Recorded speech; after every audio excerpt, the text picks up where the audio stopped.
Praise the Lord. परमेश्वर के यदि पवित्र नाम की स्तुति हो। जल्दी से जल्दी आने वाला प्रभु यीशु मसीह के पवित्र नाम में आप सबको मसीह वंदना देता हूं। आज के मनन के लिए बात पढ़ेंगे इफिसियों की पत्रिका, उसकी पहला अध्याय, उसका 18 वचन।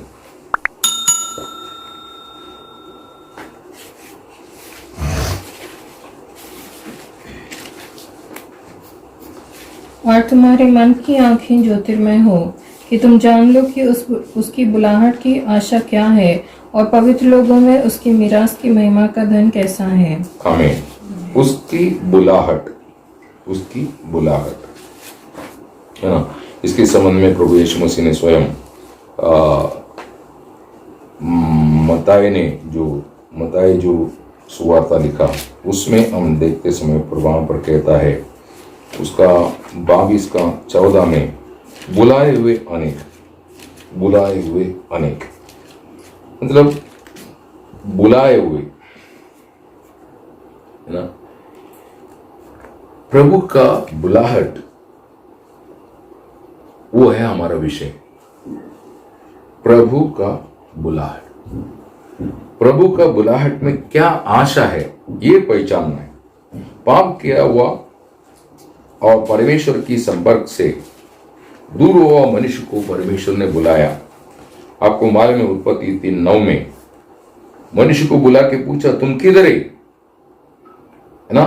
वो बुलाहट अगर आप देखता है तो उत्पत्ति 3:9 से लेकर के आप परमेश्वर मनुष्य को बुला रहे और प्रकटीकरण 22 का 17 तक ये बुलाहट आपको दिखाई देगा।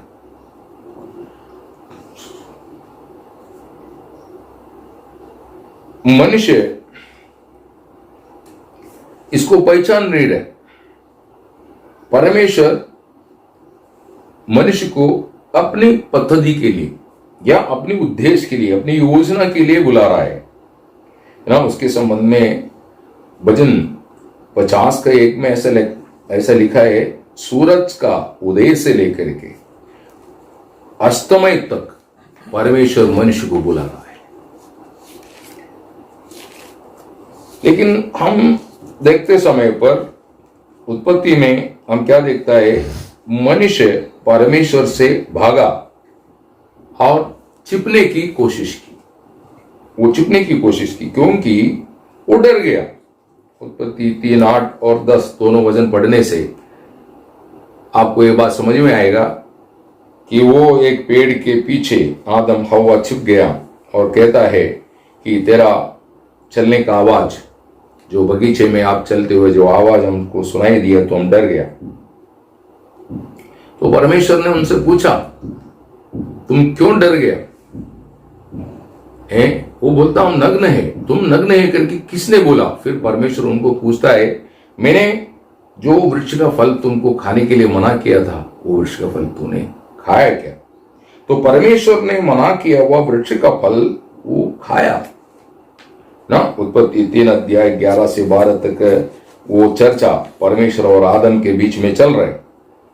तो इस फल को खाने के कारण उसका फल मनुष्य की ये सोचता परमेश्वर मुझे सजा देगा। उसका सोच क्या था, परमेश्वर मुझे सजा देगा, इसलिए वो डर गया। आज भी सच्चाई बोलने के लिए या सच्चाई का सामना करने के लिए इंसान क्यों डरता है। वो सोचता है मेरी गलती की सजा मुझे मिलेगा। लेकिन परमेश्वर उसको क्यों बुलाया, उसका जो कमी था, वो नग्न है ऐसा बोला ना उसने, वो कमी उसको दूर करके आगे को एक नया जिंदगी उसको देने के लिए उसको बुलाया था। परमेश्वर का उद्देश्य को समझाने उत्पत्ति 3 अध्याय उसका 21 और 23 ये दोनों वचन पढ़ने से आपको ये बात समझ में आएगा। तो परमेश्वर का उद्देश्य को समझाने, आप पढ़िए उत्पत्ति 3 अध्याय 21 पढ़िए। और यहोवा परमेश्वर ने आदम और उसकी पत्नी के लिए चमड़े के अंगरखे बनाकर उनको पहना दिए। आमीन। इसका 23 इसीलिए यहोवा परमेश्वर ने उसको अदन की वाटिका में से निकाल दिया कि वह उस भूमि पर खेती करे जिसमें से बनाया गया था। आमीन। इसके मतलब परमेश्वर ने कोई सजा नहीं दिया उसको, उस भूमि में उसको अवकाश दिया और वहां पर काम करने का अधिकार भी दे दिया। लेकिन ये मनुष्य समझा नहीं, इसलिए डर गया। इसी मुताबिक आज भी अनेक लोग परमेश्वर की बुलाहट सुनने के बावजूद भी उसके पीछे के जो उद्देश्य है वो ना पहचानते हुए धोखा खा रहे और पीछे जा रहे। इसमें शैतान का बहुत बड़ा धोखा है, बहुत बड़ा धोखा है, जिसको पौल इस प्रकार समझाता है। आप दूसरा कोरिन्थियों की 4 अध्याय 3-4 वचन पढ़िए। परंतु यदि हमारे सुसमाचार पर पर्दा पड़ा है तो वह नष्ट होने वालों के लिए पड़ा है और उन अविश्वासियों के लिए जिनकी बुद्धि संसार की ईश्वर ने अंधी कर दी है, ताकि मसीह जो परमेश्वर का प्रतिरूप है उसके तेजोमय सुसमाचार का प्रकाश उन पर ना चमके। देखा, मतलब शैतान जहां भी सुवार्त का कार्य है, जहां पर भी प्रभु यीशु मसीह के बारे में बताया जाएगा या समझाने के प्रयत्न करें, वहां पर तुरंत शैतान पर्दा डालेगा। मनुष्य उसको ना समझे, मनुष्य के हृदय में वो प्रकाश ना मिले, मनुष्य उसको समझ करके धोखे से बाहर आना, ऐसा शैतान चाहता नहीं। इसलिए शैतान का बहुत बड़ा धोखा है। ये बात समझ करके हम बहुत प्रार्थना पूर्वक और बहुत समर्पित होकर के प्रभु की आज्ञाकारिता के अनुसार पवित्र आत्मा की सहायता से ये वचन की घोषणा करना चाहिए। अभी एफिसियों की पत्रिका बोलो तो पत्रिकाओं की रानी बोलता है उसको। एफिसियों की पत्रिका परमेश्वर के हृदय में छिपा हुआ मंडली जो भेद वो पर्दा हटा के दिखाता है। एफिसियों की पत्रिका समझने के लिए प्रकाश की आत्मा चाहिए, इसलिए वो प्रार्थना की है ना। पौल प्रार्थना करते समय पर ऐसे प्रार्थना की, आप उसका एफिसियन 1 अध्याय 16 से 19 तक थोड़ा पढ़ना। प्रकाश की मतलब प्रकटीकरण की आत्मा की बिना ये समझेगा नहीं। तुम्हारे लिए धन्यवाद करना नहीं छोड़ता हाँ। और अपनी प्रार्थनाओं में तुम्हें स्मरण किया करता हूँ कि हमारे प्रभु यीशु मसीह का परमेश्वर जो महिमा का पिता है तुम्हें अपनी पहचान में ज्ञान और प्रकाश की आत्मा दे और तुम्हारे मन की आंखें ज्योतिर्मय हो कि तुम जान लो कि उसकी बुलाहट की आशा क्या है और पवित्र लोगों में उसकी मिरास की महिमा का धन कैसा है और उसकी सामर्थ हमें जो विश्वास करते हैं कितनी महान है, उसकी शक्ति के प्रभाव के उस कार्य के अनुसार जो उसने मसीह में किया कि उसको मरे हुए में से जिलाकर स्वर्गीय स्थानों में अपनी दाहिनी और सब प्रकार की प्रधानता और अधिकार और सामर्थ और प्रभुता के और हर एक नाम के ऊपर जो न केवल इस लोक में पर आने वाले लोक में भी लिया जाएगा बैठाया। आमीन। इसका मतलब वहां पर वो बात वो बोलता है तुमको ज्ञान और प्रकाश की आत्मा दे, ये उसकी प्रार्थना है। क्यों? जो बात मैं आपको समझाने जा रहा है या ये पत्रिका के द्वारा आपको प्रकट करना चाहता है वो आपको समझने के लिए।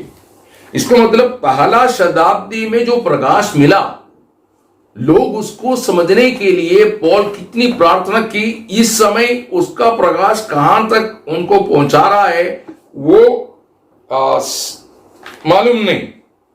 प्रियो, इस पत्रिका में अगर आप देखा जाएगा तो 6 अध्याय को 6 हेडिंग है। इसमें 6 अध्याय है, ये 6 अध्याय को 6 हेडिंग है। ये बात आप आत्मा में अच्छी रीति में समझना, नहीं तो आपको कई जगह पर आप ना समझ होगा, है ना। इसको समझने के लिए पहला अध्याय ये बात बताता है मंडली प्रभु यीशु मसीह का शरीर है। एफिशियन चैप्टर 1 मंडली प्रभु यीशु का शरीर है। एफिशियन उसकी पहला अध्याय 21 से 23। दूसरा अध्याय मंडली परमेश्वर का मंदिर है। मंडली परमेश्वर का मंदिर है। एफिशियन 2 अध्याय 19 से 22। चैप्टर 3 मंडली परमेश्वर का भेद है। मंडली परमेश्वर का भेद है। एफिशियन 3 अध्याय 3 से 5 और 3 अध्याय 8। ये वचन पढ़ने से आपको समझ में आएगा। चैप्टर 4 अध्याय 4 मंडली नया मनुष्य है। एफिशियन 4 अध्याय उसकी 24 वचन और उसका 11 से, एफिशियन 4 का 11 से आप 15 तक पढ़ेंगे, उसके बारे में विश्लेषण किया हुआ है। और 5वां अध्याय मंडली यीशु मसीह का दुल्हन है। मंडली प्रभु यीशु मसीह का दुल्हन है। एफिशियन 5 अध्याय 31 से 32। और 6वां अध्याय मंडली परमेश्वर का सेना है। एफिशियन 6 अध्याय 10 से 13। ये जब तक मंडली समझेंगे नहीं, मंडली जीवन में आप फिसलेंगे, धोखा खाएगा। ये समझना बहुत जरूरी है। इसको गहराई में आपके आत्मिक जीवन में समझ करके प्राप्त करना आपको बहुत जरूरी है। आज अनेक लोग इसको जैसे समझना चाहिए समझ नहीं रहे। तो आप ये बात समझना चाहिए, मंडली का प्रकाश बहुत गहरा है और उसको समझना, उसके अनुसार जीवन बिताना हम पवित्र लोगों का कर्तव्य है। मंडली ये शब्द मूल भाषा में, मतलब मंडली की मूल भाषा बोले तो ग्रीक भाषा में मंडली बोले तो एक्लेशिया, ये है उसका अर्थ। उसका अर्थ एक्लेशिया बोले तो विशेष उद्देश्य के लिए बुला करके अलग किया हुआ झुंड। विशेष उद्देश्य के लिए बुला करके अलग किया हुआ झुंड। ये जूना मतलब पुराना नियम से लेके नया नियम तक आपको दिखाई देता है। भजन 4 का 3 में यह बात क्लियर लिखा है कि परमेश्वर के लिए तुमको बुला करके अलग किया, एक ज्ञान रखो, ये समझ रखो, तुम परमेश्वर के लिए बुला करके अलग किया वो लोग हैं। वही बात पॉल रोम की पत्रिका में रोम 8 का 30 और 29 वचन पढ़ेंगे। ऐसा 8 का 30 पहले पढ़ना और 29 को पढ़ेंगे तो आपको समझ में आएगा। तो पॉल अपनी प्रार्थना में, पॉल क्या प्रार्थना कर रहे हैं, हमारा जैसा नहीं उनकी प्रार्थना। पॉल प्रार्थना करता है कि परमेश्वर का श्रेष्ठ बुलाहट की उद्देश्य और उसमें जो आशा है, ये बुलाहट पाए हुए लोग, जिसको बुलाहट मिला, वे लोगों को पहचानना, समझना। तो वो आज आपको समझाना चाहता है। आज अनेक लोग ये बुलाहट का उद्देश्य को समझ नहीं रहे, इसलिए मंडलीय जीवन में कई प्रकार की बलवा, कई प्रकार की लड़ाई, कई प्रकार की भावनाएं, कई प्रकार की ऊंच नीच कार्य सब मंडली में शैतान की युक्ति में आकर के धोखे में फंस गया ना। पत्रोस भी यही बात बोलता है। पत्रोस भी समझाते समय पर क्या बोलता है, दूसरा पत्रोस की 1 अध्याय उसके 10 वचन में कहता है, तुम्हारा बुलाया जाना है ना, तुम्हारा बुलाया जाना और चुना जाना, इसको दृढ़ करने के लिए अधिक परिश्रम करो। देखो प्रियो, परमेश्वर की बुलाहट का 2 स्वभाव है, अर्थात 2 भाग है। ये दोनों मंडली समझना चाहिए। एक परमेश्वर का व्यक्तिगत उद्देश्य के लिए बुलाया है ना, परमेश्वर का व्यक्तिगत उद्देश्य, ये सबको नहीं बुलाया, ये कुछ लोगों को मंडली में इस्तेमाल करने के लिए मंडली के अंदर से अलग करेगा, है ना। आप 1 कुरिन्थी उसकी 7 अध्याय उसका 20 वचन पढ़िए।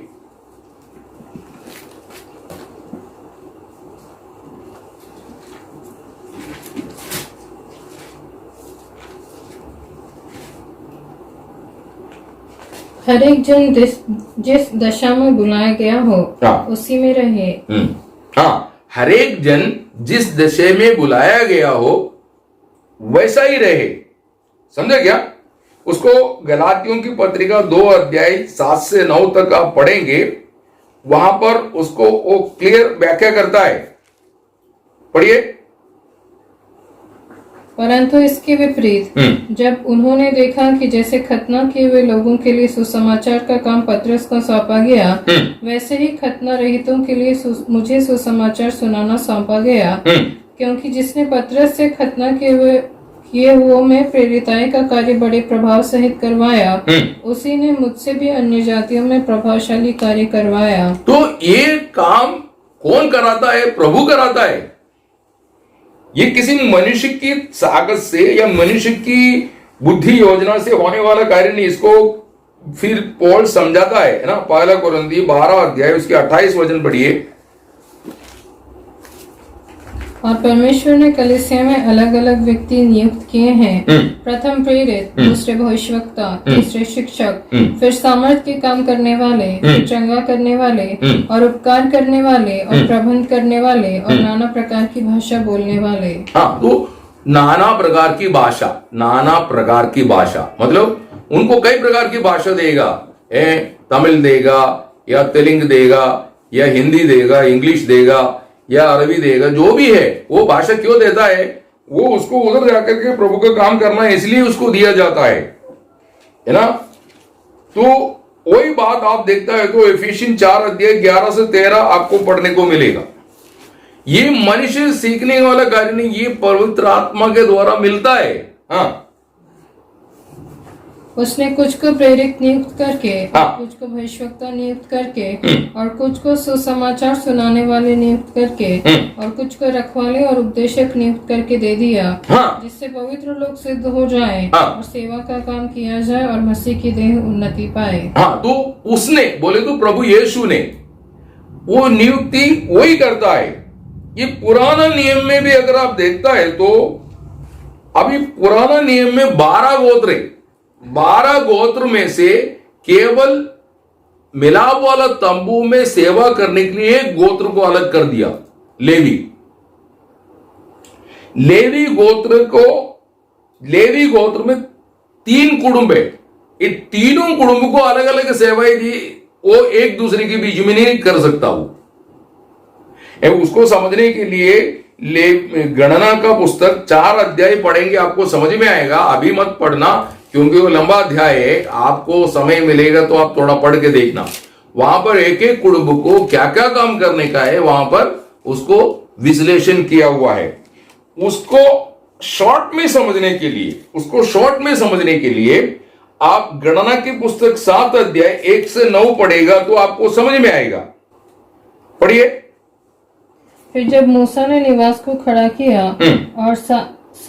और सारे सामान समेत उसका अभिषेक करके उसको पवित्र किया, और सारे सामान समेत वेदी का भी अभिषेक करके उसे पवित्र किया, तब इस्राएल के प्रधान जो अपने अपने पितरों के घराने के मुख्य पुरुष और गोत्रों के भी प्रधान होकर गिनती लेने का काम पर नियुक्त थे, वे यहोवा के सामने भेंट ले आए, और उनकी भेंट 6 छाई हुई गाड़ियां और 12 बैल थे, अर्थात 2-2 प्रधान की ओर से एक गाड़ी और एक प्रधान की ओर से एक बैल। इन्हें वे निवास के सामने यहोवा के समीप ले गए। तब यहोवा ने मूसा से कहा, उन वस्तुओं को तो उनसे ले मिलाप वाले तंबू की सेवकाई में काम आए, इसीलिए तू उन्हें लेवियों के एक कुल की विशेष सेवकाई के अनुसार उनको बांट दे। अतः मूसा ने वे सब गाड़ियां और बैल लेकर लेवियों को दे दिए। गेर्शोनियों को उनकी सेवकाई के अनुसार उसने 2 गाड़ियां और 4 बैल दिए, और मरारियों को उनकी सेवकाई के अनुसार उसने 4 गाड़ियां और 8 बैल दिए। ये सब हारून याजक के पुत्र इतामार के अधिकार में दिए गए, परंतु कहातियों को उसने कुछ न दिया, क्योंकि उनके लिए पवित्र वस्तुओं की यह सेवकाई थी कि वे उसे अपने कांधों पर उठा लिया करे। हाँ, इसका मतलब तीनों कुटुंब को सेवा अलग दिया। इसलिए वो जो बैलगाड़ी जो समर्पण की उस समय पर प्रभु का सामान को मिला वाला तंबू का जो सामान है वो सामान इधर से दूसरे जगह पर ले जाने के लिए वो बैलगाड़ी वो उसी रीति में बांट दिया गया और कहातियों को वो नहीं दिया क्योंकि वो कंधे पर उठाना चाहिए। तो कहातियों की सेवा कोई और कर ही नहीं सकता, उसके नजदीक तक जाने के लिए मना है। तो आपको ये समझाने का उद्देश्य क्या है, प्रभु का सेवा कोई भी अपनी बुद्धि युक्ति से करने वाला काम नहीं है, ये स्वर्ग से नियुक्त किया हुआ है।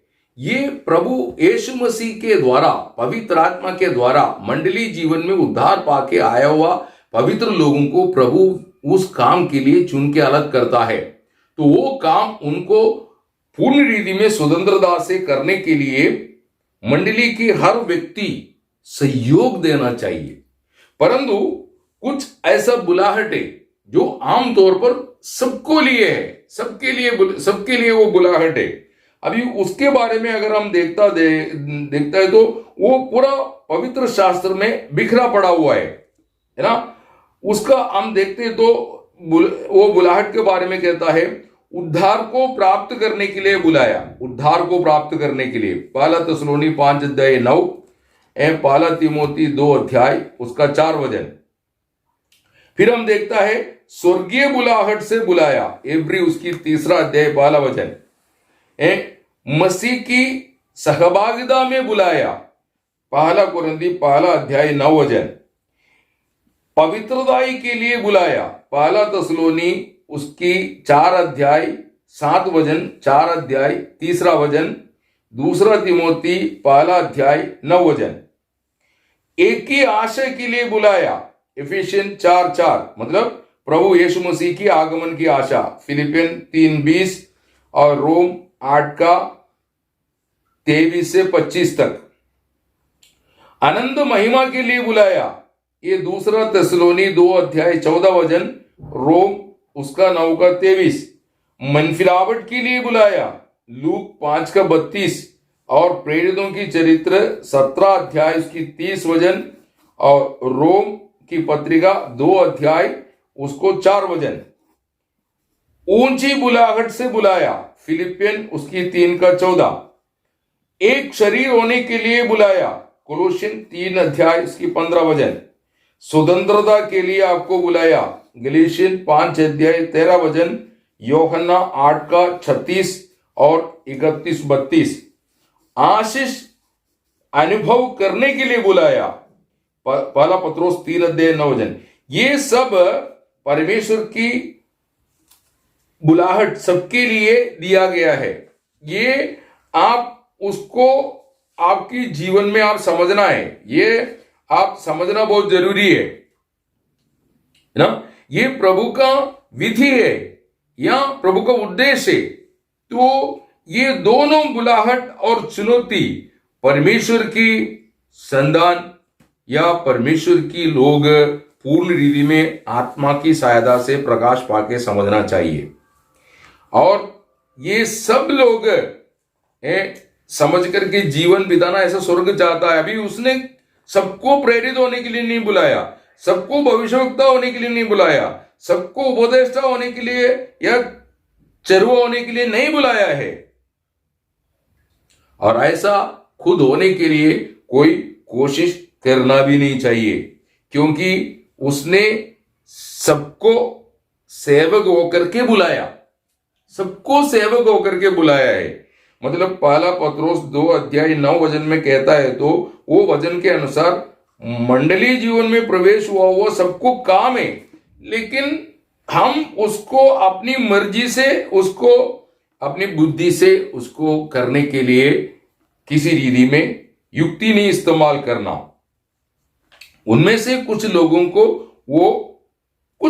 को केवल पर्टिकुलरली कुछ लोग है ना, एफिशिएंस 4:11 में उधर बोला कुछ लोगों को, बोला सबको नहीं, कुछ लोगों को है ना ये सेवकाई दिया गया। तो वो सेवकाई स्वयं कोई नहीं लेना चाहिए, ऐसा परमेश्वर चाहता है ना। इब्रानियों 5:1 से 5 पढ़ेंगे। इब्रानियों को पुस्तक इब्रानियों 5:1 से 5। क्योंकि हर एक महायाजक मनुष्यों में से लिया जाता है और मनुष्यों ही के लिए उन बातों के विषय में जो परमेश्वर से संबंध रखती है ठहराया जाता है कि भेंट और पाप बलि चढ़ाया करे। वह अज्ञानों और भूले भटकों के साथ नरमी से व्यवहार कर सकता है, इसीलिए कि वह आप भी निर्बलता से घिरा है। इसीलिए उसे चाहिए कि जैसे लोगों के लिए वैसे ही अपने लिए भी पाप बलि चढ़ाया करे। यह आदर का पद कोई अपने आप से नहीं लेता जब तक कि हारून के समान परमेश्वर की ओर से ठहराया न जाए। वैसे ही मसीह ने भी महायाजक बनने की बड़ाई अपने आप से नहीं ली, पर उसको उसी ने दी जिसने उससे कहा था। मतलब उसको उसी ने दी, परमेश्वर ने ये सेवा पुत्र को दिया है। ये नहीं पर यीशु मसीह ने स्वयं ये सेवा करने के लिए अपनी मर्जी से ये सेवा उठाया। तो जो सेवा विशेष उद्देश्य के लिए परमेश्वर किसी को प्रकाशमय करके मंडली के अंदर उस व्यक्ति को इस्तेमाल करता है, वो सेवा वही व्यक्ति मंडली की उन्नति के लिए, शरीर की उन्नति के लिए, दृढ़ता के लिए करना उनका काम है। परंतु दूसरा जो बुलाहट हमने जो पढ़ के इससे पहले आपको जो बताया, वो हम सबको उसमें भाग है ना। पवित्रता में सिद्ध होना, रोज मन फिरना चाहिए, आशा से भरते जाना है, हम किसी बातों की गुलाम नहीं होना, स्वतंत्र, मसीह ने हमको स्वतंत्र किया, फिर हम गुलाम की जुए के नीचे नहीं जाना चाहिए, है ना, और आशीष पाते जाना। ये सब जो उद्देश्य है, ये मंडली जीवन में, ईश्वरीय जीवन प्रभु यीशु मसीह में जब हम बढ़ते हैं तो ये हमारे में ये स्वभाव भी, ये कार्य भी बढ़ते जाएगा।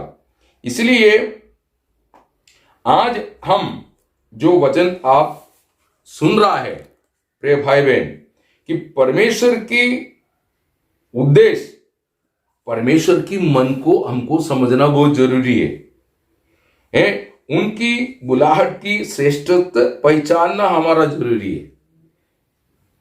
आप ऐसे मंडली जीवन में बैप्टिज्म लेके प्रवेश हो गए, अभी कुछ भी करूंगा, कोई बोलता मैं बाइबल कॉलेज में जा रहा हूं, मेरे को प्रभु ने बोला या किसी ने बोला, ऐसा नहीं। उसके लिए परमेश्वर की आत्मा आपको प्रकाश दिया गया, ये कार्य करो, नहीं तो आप उस कार्य के लिए निकलो मत, पराजय हो जाएगा, है ना। आप पहला कोरिन्थी पहला अध्याय उसके 26 वचन पढ़िए।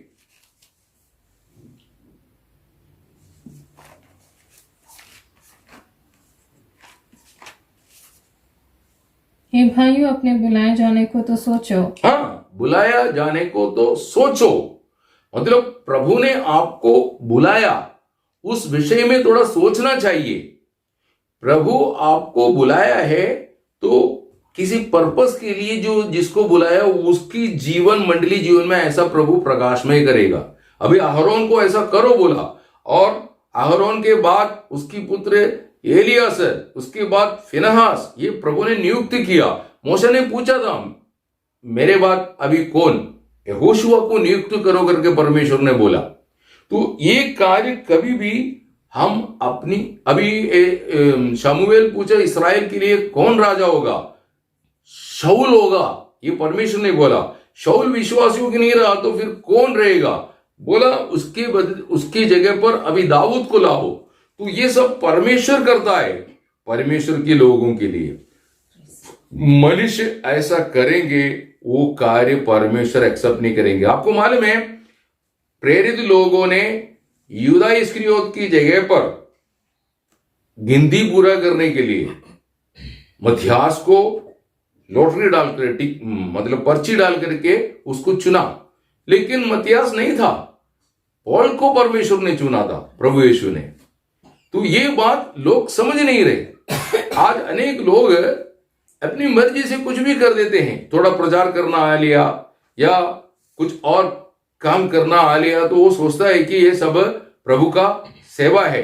नहीं प्रियो, प्रभु बोला ना, प्रभु के पास आकर के बोला, प्रभु आपके नाम पर हमने प्रचार किया, दुरात्मा निकाला, बड़े बड़े चमत्कार की, तो प्रभु ने क्या बोला, हे कुकर्म करने वालों, मुझसे दूर हो जाओ, मैं तुम्हें नहीं जानता है। तो प्रभु के शरीर में प्रभु ने नियुक्त किया हुआ, प्रभु का अंगों को प्रभु जानता है, उसी को ही प्रभु एक्सेप्ट करेगा, स्वीकारेगा, बाकी को नहीं। इसलिए धोखा मत खाना। इसलिए आपको ये बात समझना बहुत जरूरी है।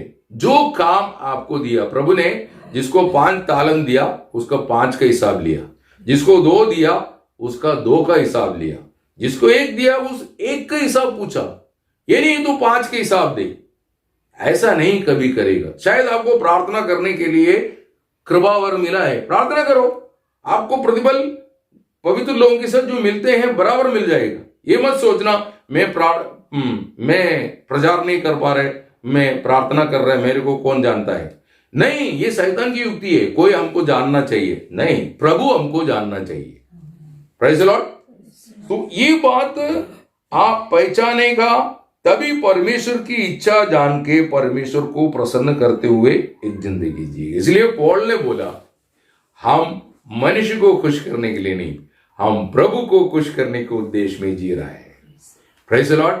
वो ये सेवा हम ऐसे कर रहा है, तो उसके लिए परमेश्वर की इच्छा क्या है आप पहचानने के लिए आपको रोज आपका मन नया करना चाहिए। आज प्रकाश नहीं मिला कोई बात नहीं, और प्रार्थना करो, कल देगा प्रभु, आपको समझाएंगे। ऐसा नहीं आपको अंधेरे में रखेगा, लेकिन प्रभु को पूछो, प्रभु मेरा क्या भाग है, मेरे को बताना, जरूर बताएंगे। Praise the Lord. समझ में आ रहा है? हाँ ना, इसलिए रोम 12:2 में लिखा है, क्या लिखा?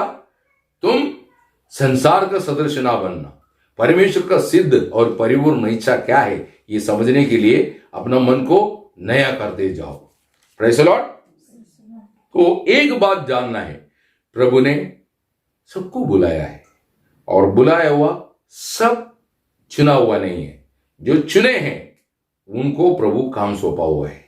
वो समझेंगे नहीं, आप प्रभु के सामने जाएगा तो प्रभु आपको हिसाब पूछेंगे, वहां पर आप लज्जित हो जाएंगे।